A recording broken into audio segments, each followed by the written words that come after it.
ये कहानी सोनपुर गांव की है, जो मध्य प्रदेश के एक छोटा सा गांव है। उस गांव में एक अजय और पार्वती नाम के पति पत्नी रहते थे। अजय सरकारी नौकरी करता था। एक दिन की बात है, गर्मी का समय था। अजय ऑफिस का काम खत्म करके रोज की तरह ऑफिस से घर वापस आ जा रहा था।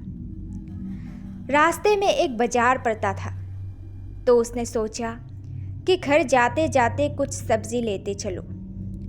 तो उसे वहाँ खूब ताज़ी ताज़ी मछली दिखी और उसे खरीद लिया।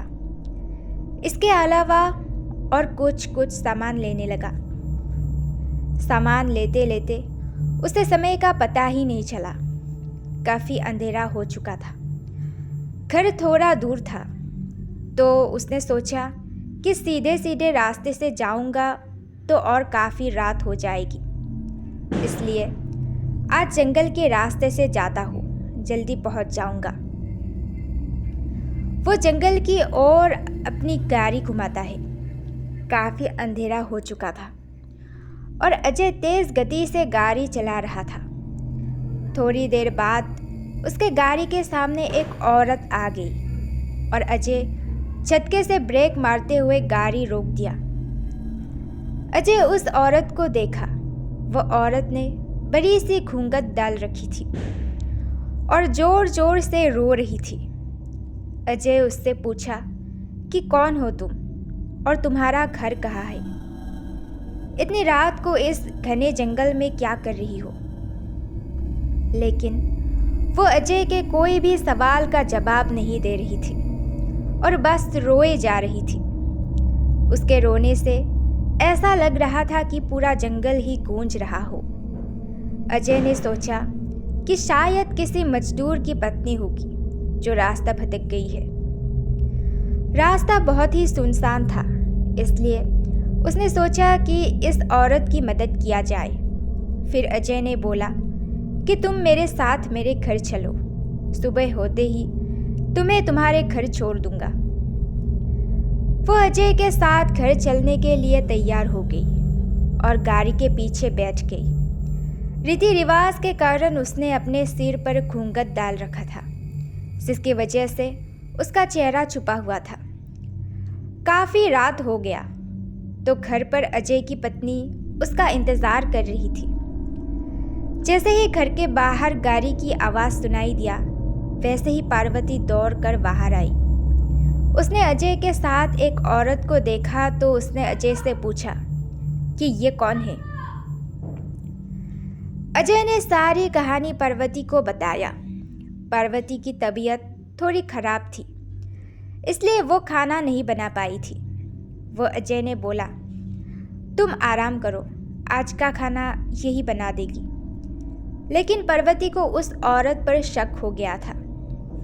उसे लगा कि ये कोई साधारण औरत तो नहीं लग रही है। शायद ये कोई चोरनी होगी जो चालाकी से घर का सामान चुराने आई है। पार्वती ने इसे अपना रसोई घर दिखाया और बोली, मौसम बहुत खराब हो रहा है, तुम जल्दी से खाना बना लो। इतना बोल के पार्वती अपने कमरे में चली गई और वो औरत बिना कुछ बोले रसोई में चली गई।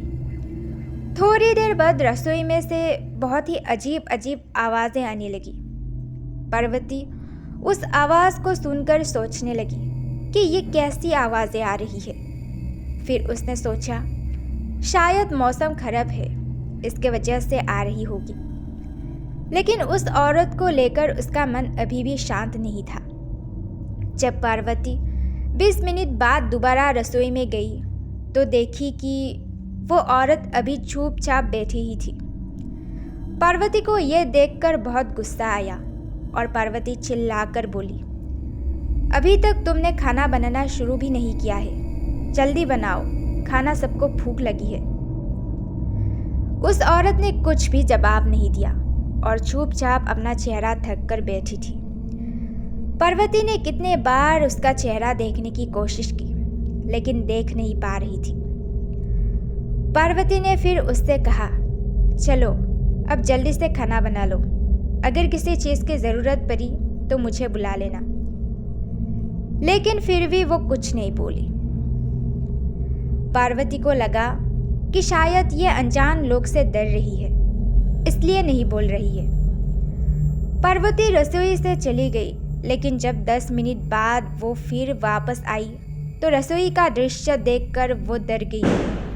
उसके पैर वहीं जम गए और उसके गले से आवाज़ भी नहीं निकल रही थी। उसने देखा कि वो औरत रसोई घर के बीचों बीच में बैठकर दोनों पैर फैलाकर कच्ची मछलियाँ खा रही है। उसके सिर का घूंघट भी उतरा हुआ था। उसका चेहरा बेहद डरावना था। बाल बहुत बड़े बड़े और सफ़ेद थे, नाखून भी बहुत काले थे। वो मछली खाने में इतनी व्यस्त थी कि वो पार्वती को देख ही नहीं रही थी। पार्वती उसे देखकर चिल्लाई भी नहीं कि यह औरत और ज़्यादा खतरनाक रूप ना बना ले।